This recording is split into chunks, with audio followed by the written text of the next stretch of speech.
हमारे नेता ये मानते हैं कि हम सब की एक लक्ष्मण रेखा है जी। हम विपक्ष में नहीं बैठे हुए हैं और अधिकारियों के प्रयास से, सरकार के प्रयास से भी बिजली चोरी को कम से कम किया जाए। चुनाव की वजह से अब आप उसको चुनाव की वजह से चिराग पासवान का बयान और आपका परिसीमन सुधार का आंदोलन या रैली जो भी आप कहिए, अंतर क्या है? मैं इस पे बहुत अधिकृत नहीं हूँ तो मैं किसी पर टिप्पणी करूँ गठबंधन दल पे, लेकिन मैं इतनी बात कहूंगा कि हमारे नेता का ये मानना है और गठबंधन दल के लोगों का भी। अब तो बड़ा साधारण सा बात है, देश भर के मतदाता मिलकर सरकार चुन रहे हैं। आरोप लग रहा है सरकार मतदाता चुन रही है। एक ही विधानसभा में दो जगह पे अगर डबलिंग है तो अगर उसको हटाया जा रहा है तो किसी को दिक्कत क्यों होनी चाहिए? और दूसरी बात, अगर कोई व्यक्ति मृत हो गया है तो उसका नाम अगर हट रहा है, जीवित है तो उसका आपत्ति कहिए। नोरमा ग्रुप, जो सोचता है वो करता है, आपके अपने सपनों का आशियाना। नमस्कार दर्शकों, भारत लाइव देख रहे हैं आप। देखिए, एनडीए की नाव चुनावी समर में कहां तक पहुंच पाई है। कभी चिराग पासवान का बयान, कभी जदयू का बयान, कभी भाजपा के नेताओं का बयान, कभी उपेंद्र कुशवाहा का बयान। ये बयानों के बीच में आखिर नाव कहां तक पहुंची है ये क्लियर नहीं हो पा रहा है, लेकिन कोशिश करते हैं, जानने की कोशिश करते हैं आखिर एनडीए की सीटों का समझौता, चुनाव की तैयारी कहां तक पहुंच पाई है। हमारे साथ राहुल जी हैं, आरएलएम के राष्ट्रीय प्रवक्ता हैं, पार्टी के उच्च नेताओं में से आते हैं। इनसे बेहतर शख्स नहीं हो सकता है इस बात से पर्दा उठाने के लिए कि इनकी पार्टी को कितनी सीटें मिल रही हैं, सीट बंटवारा कब तक हो रहा है, बातचीत कहां तक पहुंची है। राहुल जी, स्वागत है। जी नमस्कार।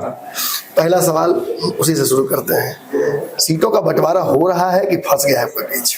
नहीं, एनडीए में सीटों को लेकर के बातचीत जारी है, चल रहा है, और ये कह देना कि सीटों का बंटवारा हो गया है, मुझे लगता है कि ये उचित नहीं होगा जी। एक तो चुनाव में 2 महीने का भी समय है, दूसरी बात कि गठबंधन पॉलिटिक्स में जब से एक पार्टी की जगह पे गठबंधन की राजनीति का जो शुरू हुआ है, तो मान लीजिए कि हम एनडीए की बात करें तो एनडीए में 5 घटक दल हैं, जिसमें 2 सबसे बड़े प्लेयर हैं, भारतीय जनता पार्टी और जनता दल यूनाइटेड। उसके बाद चिराग पासवान जी, उपेंद्र कुशवाहा जी और जीतन राम मांझी जी। निश्चित तौर पर हमारी आकांक्षा अपने समाज के लिए, या हम जिस समाज की राजनीति करते हैं या जिस विचारधारा की राजनीति करते हैं, उसको लेकर के हमारी एक समझ बनी है कि भाई हमको इतने सीटों पर लड़ना चाहिए। उसी तरह से चिराग पासवान जी भी चाहते होंगे, उसी तरह से मांझी जी भी चाहते होंगे, और हम सब लोगों ने कुछ एक राय बनाई है अलग अलग। अब इस राय को एक पार्टी बीजेपी हो सकती है, एक पार्टी जेडीयू हो सकता है, जिनसे हम अपना लिस्ट सौंपेंगे। जाहिर सी बात है कि एनडीए का एक कोऑर्डिनेशन कमेटी भी है, लेकिन शीर्ष नेतृत्व चूंकि इन चीजों पर बात करते हैं, तो मान लीजिए कि हम लोगों ने बीजेपी को अपनी तरफ से दिया कि भाई हम इन सीटों पर लड़ना चाहते हैं। अब उसमें बहुत सारी सीटें ऐसी होंगी जिसपे जेडीयू चाहता होगा कि भाई ये सीट हम नहीं छोड़ेंगे, कुछ सीट बीजेपी चाहती होगी कि हम इसको नहीं छोड़ेंगे, कुछ सीट ऐसी भी होंगी जो राष्ट्रीय लोक मोर्चा भी चाहता होगा, वो चिराग जी भी चाहते होंगे और मांझी जी भी चाहते होंगे। तो देखिए, सीटों के बंटवारा को लेकर के कोई ऐसी एक यूनिक कोई फार्मूला नहीं होता है। फार्मूला सिर्फ ये होता है कि सबको सामंजस्य करते हुए संतुष्ट हम करें, ठीक है। गठबंधन का अंतिम जो लॉजिक होता है कि भाई सब लोग एक बात पर सहमति बने, उसको देखते हुए मैं ये बात कह सकता हूँ कि निश्चित तौर पर सीट टू सीट एनडीए में बातचीत चल रही है, अलग अलग स्तरों पर चल रही है। और जब पिछले दिनों जब गृह मंत्री जी अमित शाह जी आए थे, उस दिन भी एनडीए का जो पूरा एक जो पूरी एक टीम है कहिए, माननीय मुख्यमंत्री नीतीश कुमार जी के यहाँ सब लोग बैठे, उस दिन भी चुनाव के ही संदर्भ में बातचीत हुई। और अलग अलग स्तर पर देखिए, आपने देखा होगा पिछले दिनों संजय जायसवाल जी हमारे नेता माननीय उपेंद्र कुशवाहा जी से मिले, फिर जेपी नड्डा की मुलाकात चिराग पासवान, जेपी नड्डा जी से भी मुलाकात चिराग जी की हुई, या कोई और जो नेता हैं मांझी जी किन्हीं और से मिल रहे हैं। ये जो मुलाकातें होती है ना, ये सारी चीजों को इसी संदर्भ में देखना चाहिए कि मैसेज एक दूसरे का पास होता है। जब आपकी बातें मैं सुन रहा हूँ तो NDA looks like a well oiled machine, लेकिन जब हम बात आपके घटक दलों की करते हैं, खासतौर पे मुझे नाम लेना ही होगा, चिराग पासवान के बयान, उनकी तलखी जितना विपक्ष से है, बिहार के तेजस्वी यादव से, कांग्रेस से, उतना ही एनडीए से भी है। आपके नेता ने तो मतलब एक तरीके से बिना हमला किए हुए सीधे ये मैसेज भी दिया कि जो चिराग पासवान ने कहा कि हम जिस सरकार का समर्थन कर रहे हैं, अफसोस है मुझे, ये शर्मिंदगी की बात है, आपके नेता ने तो इस पर हमला भी किया, डायरेक्ट नहीं लेकिन घुमाकर उन्होंने बात रखा कि ऐसा नहीं करना चाहिए। माजीज ने भी सेम बात की, कई फोरम में एनडीए के इस बात की भर्त्सना की गई, लेकिन जब आपकी बात सुनता हूं तो लगता है सब कुछ ठीक चल रहा है, जब चिराग पासवान के बयान देखते हैं तो लगता है कि सब कुछ गड़बड़ है। देखिए, मैं यहाँ पे नमन जी एक बहुत गोल्डन रूल में बताता हूँ जी। मैं किसी पे टिप्पणी नहीं करूंगा जी। मेरा अधिकार भी नहीं है कि मैं किसी घटक दल पर मैं टिप्पणी करूं। जी, गठबंधन में तो कर ही सकते हैं ना। लेकिन हमारे नेता ये मानते हैं कि हम सब की एक लक्ष्मण रेखा है जी। हम विपक्ष में नहीं बैठे हुए हैं जी। कोई सरकार परफेक्ट नहीं होती है, हम किसी बात पर असहमत होते हैं तो हमें ये देखना होगा। जैसे हमारे नेता शिक्षा सुधार को लेकर के बात करते हैं, सरकार में रहते हुए उन्होंने कई आंदोलन किए हैं, लेकिन वो क्या कहते हैं कि हम अगर इस चीज की कमियां गिना रहे हैं तो हम रास्ता भी बता रहे हैं कि ये कैसे ठीक होगा, इसको करने के लिए क्या तरीका होना चाहिए। जब शिक्षकों की बात आई तो हमारे नेता ने कहा था कि भाई हमारे पास कोई ऐसी एजेंसी होनी चाहिए जो बेहतरीन शिक्षकों को परीक्षा के माध्यम से लाए। ठीक है, पिछले दिनों हमने कहा कि रोजगार की जब बात होती है तो हमारे बच्चों को बहुत सारे ऐसे वोकेशनल कोर्सेज हैं जिसमें एडमिशन की जरूरत होती है, लेकिन जो संस्थान की फीस होती है वो ज्यादा होता है। तो 4 लाख का जो स्टूडेंट क्रेडिट कार्ड है वो नाकाफी है। मांगा था आपने जी। तो हमने वाल्मीकि नगर में कहा कि भाई हमारा एक प्रस्ताव है कि ये 10 लाख होना चाहिए जी। तो हमने एक सुझाव भी दिया ना, हमने प्रॉब्लम बताया, एक सुझाव दिया। तो ये लक्ष्मण रेखा गठबंधन दल के हर व्यक्ति को निश्चित तौर पर फॉलो करना चाहिए, लेकिन जब गठबंधन की राजनीति की चीजें होती है तो जरूरी नहीं है कि हम गिलास में पानी डाल करके नापे कि भाई हम इस फ्रेम में अगर कोई बात कर रहे हैं तो यही सही है, अगर हम इससे थोड़ा सा अलग बोल दिए तो गलत। ऐसी कोई बात नहीं है। चिराग पासवान ने गलत क्या किया? वो तो जनता की बात कर रहे थे, जनता के सेंटीमेंट की बात कर रहे थे। हम सभी मान रहे हैं कि क्राइम बढ़ा हुआ है, ठीक है, उसमें चिराग ने वही बात की। तो गठबंधन से ऊपर नैतिकता होती है ना। नहीं, नैतिकता की बात मैं कर रहा हूँ जी। हम विपक्षी दल नहीं है जी। हम सरकार के अंदर बात रखते हैं।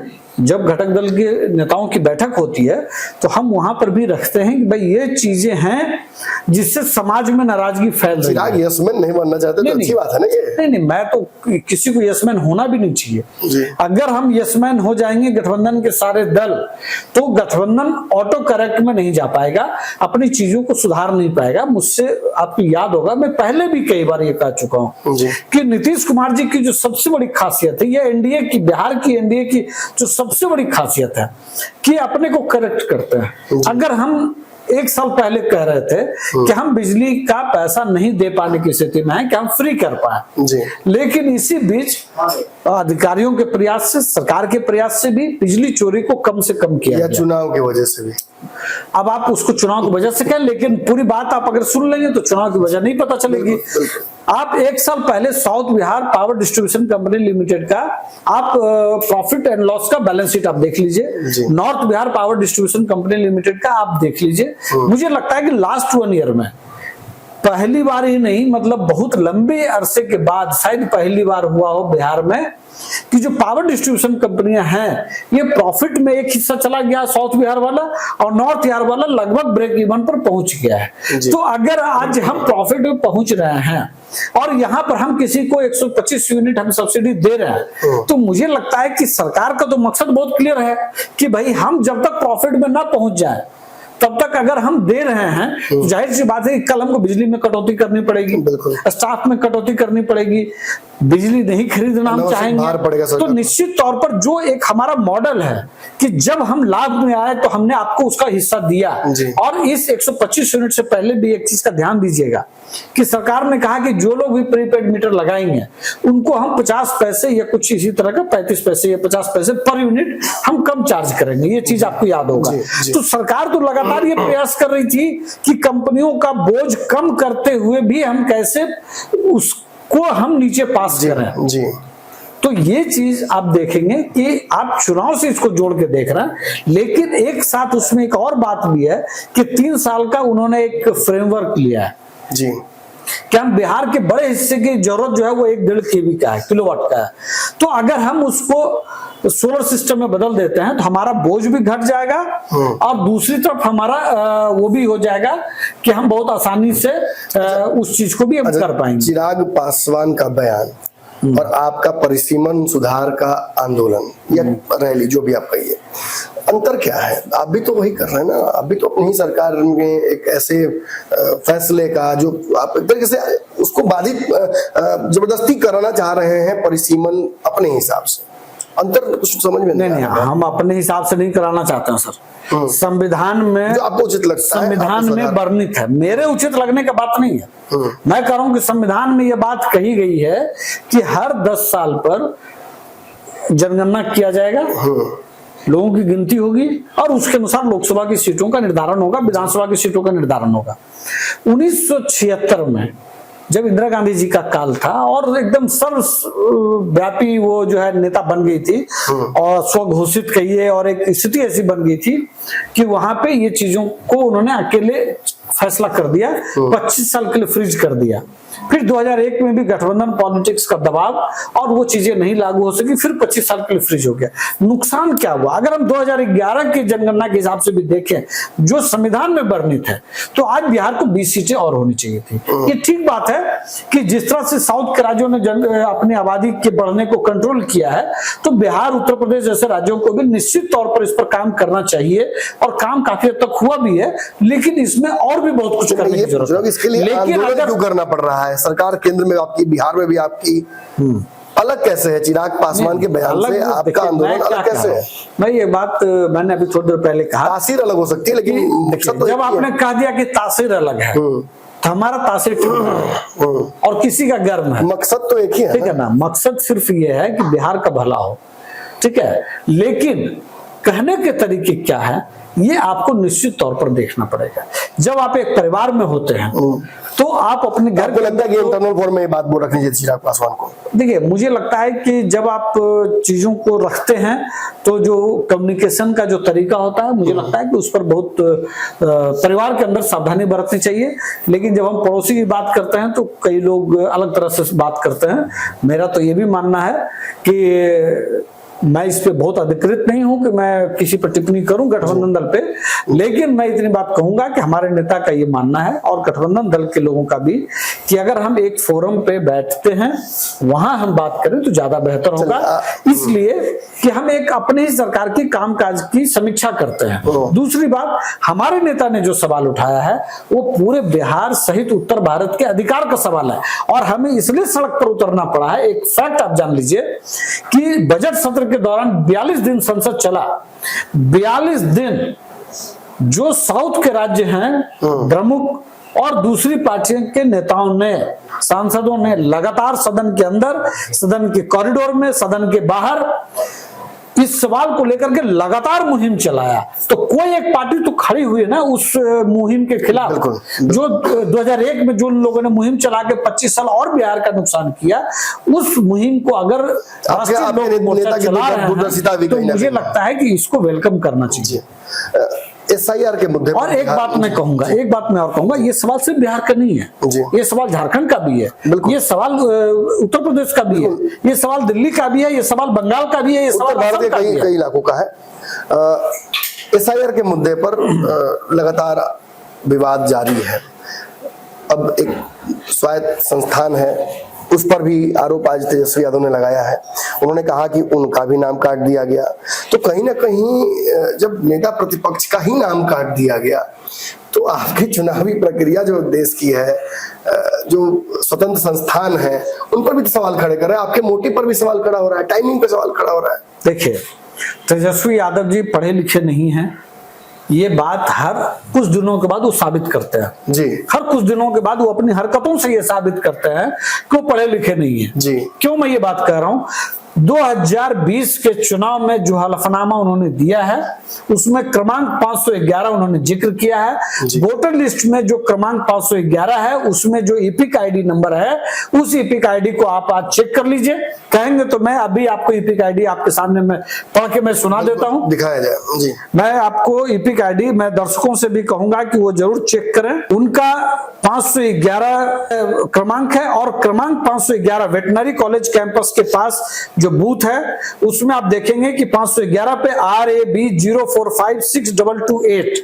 लेकिन वो जो ईपिक आईडी बता रहे हैं वो ईपिक आईडी वो बता रहे हैं RAB 2916-120। ये पहले का उनका ईपिक आईडी था जो टेक्निकल कारणों से मुझे लगता है कि उसको खारिज करके उसको बदल करके दूसरा ईपिक आईडी बनाया गया था। और उसी ईपिक आईडी पे जिसकी बात मैं कर रहा हूं, जिसको चुनाव आयोग कह रहा है कि भाई एग्जिस्ट कर रहा है, उसी पर उन्होंने 2020 का चुनाव लड़ा। मजेदार बात यह है कि आप जिस 2020 के चुनाव जिस ईपिक आईडी पर आप लड़ते हैं, आप उसी ईपिक आईडी को आप भूल जाते हैं। मजेदार बात है ना ये। आप समझिए, आप जिस ईपिक आईडी से चुनाव लड़ रहे हैं, मान लेते हैं तेजस्वी यादव ने, मान कैसे लीजिएगा? आपको मैं इतना एविडेंस दे रहा हूं इसलिए आप मान गए। यह बात तो तेजस्वी जी को समझना पड़ेगा। वो कहते हैं कि राजश्री जी का भी नाम नहीं है। अरे भाई उसी वोटर लिस्ट में नंबर है। तो मैं कहता हूं ना कि बिहार को नहीं चेक कर पाए, बिहार को आप पूरे चुनाव आयोग जो संवैधानिक संस्था है, आप उस पर इतना बड़ा आरोप लगा रहे हैं, आप पॉलिटिकल ड्रामा कर रहे हैं। वही नहीं लगा रहे, आप राजनीति कर रहे हैं। हम भी सवाल कर रहे हैं टाइमिंग पे हम सवाल क्यों ना करें। आपने जिस समय देखिए, अब तो बड़ा साधारण सा बात है, देश भर के मतदाता मिलकर सरकार चुनते थे। आरोप लग रहा है सरकार मतदाता चुन रही है। चुनाव सामने है, 2 महीने में चुनाव है और इतना बड़ा आरोप लग रहा है। टाइमिंग क्यों ऐसा आपने ये चुना? नमन जी, मैं आपको एक बहुत मजेदार बात आपको बताता हूँ। चुनाव आयोग अपनी ताकतों से आगे बढ़ रहा है, ये कहना चाह रहा है। जिन लोगों को ये लगता है, जिन लोगों को भी ये लगता है, मैं उनसे सिर्फ एक सवाल पूछता हूँ। आज मैं देख रहा हूँ आरजेडी का जो पूरा IT सेल है, 65 वो कह रहा है कि 65 लाख लोगों को हटा दिया गया। आप मुझे बताइए कि जिन लोगों का नाम हटाया है उसमें मृत जो लोग हैं, जिसको चुनाव आयोग ने माना कि मृत है, अगर उसमें से कोई व्यक्ति मानवीय भूल की वजह से जीवित व्यक्ति का नाम पड़ गया है कि भाई वो मृत्यु में चले गए, मान लीजिए अभी तो ड्राफ्ट रिपोर्ट है 7,20,00,000 के आसपास जो है वो ड्राफ्ट है, फाइनल नहीं है। फाइनल 30 सितंबर को आएगा। आपके पास 1 महीना दावा अर्जी का समय है, आप दावा आपत्ति कर सकते हैं, हर कोई कर सकता है। ये नहीं कहा गया है कि जो ड्राफ्ट है वही लास्ट है। अगर किसी BLO ने जानबूझ करके व्यक्तिगत खुन्नस में मानवीय भूल की वजह से अगर किसी का नाम छोड़ दिया है या किसी के नाम की जगह गलत वो हो गया है, तो मुझे लगता है कि 1 महीने का समय है। तमाम जिलों में, तमाम विधानसभा में काउंटर खुल रहे हैं, वहां पे आपको दावा आपत्ति जाके करना है। इसी पर तो आपत्ति है ना, ये आप 6 महीने और मैं तो ये भी कह रहा हूँ, लोगों को समय देते। अरे भाई 1 महीने में कोई विदेश बैठा हुआ कैसे कर लेगा? देखिए, जो विदेश कोई गरीब है, कोई टेक्नोलॉजी की समझ नहीं है। सुनिए सर, आपको लगता है कि टेक्नोलॉजी की समझ नहीं है? पूरे देश में QR कोड जारी किया गया। आप अटलांटिका में भी है ना, अमेरिका में भी हैं, लंदन में भी हैं, तब भी आप QR कोड का इस्तेमाल करके भर सकते हैं। अब तेजस्वी जी अपना ईपिक आईडी नहीं खोज पा रहे हैं, ये अलग बात है, ठीक है, जिसपे वो अपना चुनाव का हलफनामा दायर किए हैं। लेकिन बाकी जनता 7,20,00,000 का नाम तो है, कम से कम 7,20,00,000 लोग तो तेजस्वी जी से बेहतर है, जिसमें गरीब से गरीब आदमी भी है, दलित भी है, महादलित भी है, सवर्ण भी है, महिला भी है, सब लोग हैं। रहा बात 65 लाख लोगों का, उसमें 7 लाख ऐसे लोग हैं। और व्यक्तिगत तौर पर नमन जी, आप भी बहुत लोगों को जानते होंगे जो आपको पटना के दीघा में भी वोट डाल रहा है और बगल के कुम्हरार में भी वोट डाल रहा है। आपको ऐसे तमाम लोग मिल जाते हैं। बहुत सारे विधानसभा में, 2 विधानसभा में, एक ही विधानसभा में 2 जगह पे अगर डबलिंग है, तो अगर उसको हटाया जा रहा है तो किसी को दिक्कत क्यों होनी चाहिए? और दूसरी बात, अगर कोई व्यक्ति मृत हो गया है तो उसका नाम अगर हट रहा है, जीवित है तो उसका आप आपत्ति करिए। तीसरी बात कि जो परमानेंट जिनको माना गया कि ये लोग हैं, उनके पास तो QR कोड का भी विकल्प था, उनके पास BLO का विकल्प था, उनके पास BLA का विकल्प था जो पॉलिटिकल पार्टियों का होता है। इसके बाद अभी 1 महीने का समय है सर, मुझे निश्चित तौर पर ये भरोसा है। विपक्ष एक आंकड़ा जारी कर रहा है, उसको इशारा कर रहा है कि किशनगंज से 1.5 लाख लोगों का काट दिया गया, सहरसा से लगभग 1,30,000 लोगों का काट दिया गया, सुपौल से काट दिया गया, बक्सर से काट दिया गया, सारण से काट दिया गया, भागलपुर से काट दिया गया, चंपारण से काट दिया गया। इसके पीछे कहानी विपक्ष ये दिखाना चाह रहा है कि जो भी बॉर्डर एरिया है सुनिए, जहां पर सुनिए मेरी खासतौर बात। पर अल्पसंख्यकों की संख्या ज्यादा है वहां काट दिया मेरी गया। बात सुन लीजिए, मेरी बात आप सुन लीजिए। जी पटना का भी कटा है जी सबसे ज्यादा 3 लाख समथिंग कुछ है। जी, जी। गोपालगंज का भी कटा है, जी सारण का भी कटा है। बिल्कुल। क्या ये बॉर्डर जिले हैं? बाकी को तो नहीं आप पहले मेरी बात आप बताइए, पहले मेरी बात आप किशनगंज पर शक उनको पहले भी था। भैया किशनगंज पे शक था, लेकिन आपको बड़ा मजेदार लगेगा कि जिन सीमांचल को लेके आरजेडी पूरा इतना मतलब कहानी बनाया, उससे ज्यादा पटना में कट रहा, उससे ज्यादा गोपालगंज में कट रहा, उससे ज्यादा सिवान में बैकफायर कर गया क्या? आप लोग का स्ट्रेटजी बैकफायर कर नहीं, गया? कोई स्ट्रेटजी बैकफायर नहीं कर गया। अपने वोटर काट दिया। पटना का क्यों कटा है? पटना में शहरीकरण चुके हुआ है, जी। तो बड़े पैमाने पे लोग यहाँ से दिल्ली, मुंबई, कलकत्ता, दूसरे स्टेट, दूसरे देश में जाते हैं, इसलिए पटना में ज्यादा कटा है। जी। दूसरी बात कि यहाँ के बहुत सारे ऐसे लोग हैं जो शेखपुरा के भी होंगे, मुजफ्फरपुर के भी होंगे, गोपालगंज के भी होंगे, वहां भी नाम होगा, और पटना भी में भी उनका नाम हो गया होगा, चूंकि वो काम के सिलसिले में, कारोबार के सिलसिले में होंगे। तो इनकी जो है ना पूरी पॉलिटिक्स आज पंचर हो गया है। जब इन्होंने एक स्क्रीन खोला पीसी में, उसमें तेजस्वी यादव जी का नाम डाला, पुराना वाला ईपीक आईडी खोज करके निकाला, आज तो एकदम नंगा कर देना। पता चला कि जो वहां बैठे थे वो सारे लोग नंगा हो गए ना। आज दिन भर जो जलालत आज झेलनी पड़ी होगी नेता विपक्ष को, पार्टी के किन लोगों ने उनको ये सलाह दिया, किन लोगों ने वो ईपीक आईडी खोज करके दिया, मुझे नहीं पता, लेकिन मैं इतनी बात मैं कह सकता हूं बहुत सिंपल कि आपके पास 1 महीने का समय है। बीएलओ, बीएलए, डीएम, चुनाव आयोग, न्यायालय, 5 विकल्प अभी भी बचा हुआ है। 5 विकल्प में आप प्रयास करिए। हम भी चाहेंगे कि ज्यादा से ज्यादा जो चुनाव आयोग ज्यादा से ज्यादा लोगों को शामिल कर ले। अगर आपके पास चीजें हैं, अगर कहीं मानवीय भूल की वजह से छूट गई है, निश्चित तौर पर उसको शामिल कर लीजिए। और ये सब मत बताइएगा कि बीएलओ किसी एक खास जाति का था, एक वर्ग था। देखिए बीएलओ हर जाति से होता है, हर वर्ग से होता है, महिला भी होती है, पुरुष भी होता है, जादव भी होता है, भूमिहार भी होता है, दलित भी होता है, महादलित भी होता है। इसलिए ये सब पॉलिटिकली आप कैश करना चाह रहे थे, आज दिन भर वो राजनीति पिट गई, इसलिए वो तरह तरह की कहानी सुनाएंगे। लेकिन आज पूरा बिहार जानता है कि इनके पास कहने सुनने के लिए कुछ नहीं था, इसलिए एक फर्जी कहानी लेकर के पीसी में बैठ गए और प्रेस कॉन्फ्रेंस खत्म होते होते वो एक्सपोज हो गए। अंतिम सवाल है मेरा, हालांकि काफी समय हो गया उस पोस्ट को, लेकिन फिर भी हमारी मुलाकात काफी दिनों बाद हुई है, ये सवाल प्रासंगिक बनता है इसलिए। आपके नेता ने एक फेसबुक पोस्ट किया था जिसमें नीतीश कुमार के पुत्र के जन्मदिन को लेकर उन्होंने विश किया था, जिसमें बहुत कुछ उन्होंने लिखा था। एक चाचा जो अपने भतीजे को लेकर चिंताएं रख सकता है वो सारी उन्होंने व्यक्त की थी। बड़े भाई को लेकर भी काफी चिंताएं थी। ज्यादा चिंतित वो जदयू के भविष्य को लेकर नजर आ रहे थे। क्या है इसके पीछे? कुछ अपने लिए कुछ खोज रहे हैं क्या स्पेस, या लग रहा है कि भाई घर से हम भले अलग हो लेकिन घर टूटना नहीं चाहिए?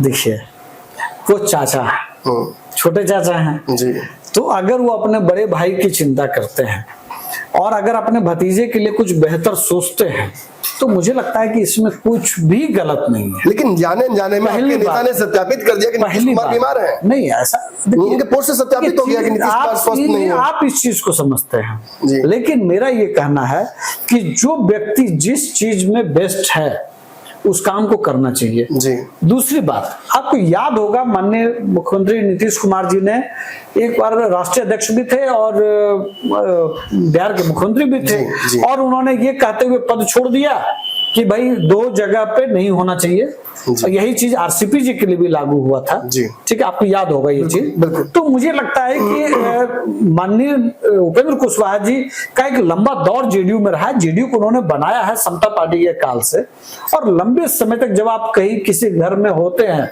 तो आपकी चिंताएं भी होती है उस परिवार के लिए। तो अगर उन्होंने वहां के लिए अगर उन्होंने इस तरह के कुछ सुझाव दिए हैं, मिला अभी तो आपको परिवारवाद में ही कोई मिला, परिवार में ही मिला, किसी और का भी नाम ले सकते थे और किसी और की भी बात कर सकते। नहीं, अगर संगठन का काम करने के लिए कोई व्यक्ति अगर आगे आता है तो इसमें क्या बुराई है? बुराई इस चीज में है कि आप में कैपेबिलिटी नहीं हो और आपको 14 करोड़ बिहार पर एक ऐसे व्यक्ति को ला दिया जाए जिसके राजनीतिक समझ तो छोड़ दीजिए, ककहरा तक नहीं जानते हो, जैसे राबड़ी देवी जी, जिस वक्त वो मुख्यमंत्री बनी बिहार की, जी। उस वक्त वो ठीक से न लिख सकती थी, न बोल सकती थी, न पढ़ सकती थी, और अचानक एक दिन पूरे बिहार का उनको मतलब कहिए कि भविष्य का सब कुछ वो बना दिया गया। अचानक एक दिन क्रिकेट में कितने पास हैं फेल है ये तो वो जाने, लेकिन संगठन का कोई काम नहीं, अचानक वो आते हैं, चुनाव लड़ते हैं, डिप्टी सीएम हो जाते हैं। आप विधायक भी होते हैं अपनी पार्टी के ना, वहां तक ठीक था, लेकिन जब आप डिप्टी सीएम हो जाते हैं, इसका मतलब ये होता है कि आप बिहार को, आप मुख्यमंत्री जी के एब्सेंट में आप गार्जियन होंगे, और वो व्यक्ति अगर उसको कोई राजनीतिक अनुभव नहीं है, अगर कोई संगठन का अनुभव नहीं है, तो मुझे लगता है कि निश्चित तौर पर इस पर विचार होना चाहिए। किसी भी राजनेता को ये प्रयास जरूर करना चाहिए कि अगर वो अपने काबिल बेटे को आगे बढ़ाना चाहते हैं, तो संगठन निश्चित तौर पर ट्रेनिंग सेंटर होना चाहिए। आप निशांत को संगठन में कुछ अच्छा करते देख रहे हैं या बिहार संभालते देख रहे हैं, आपकी पार्टी और आप?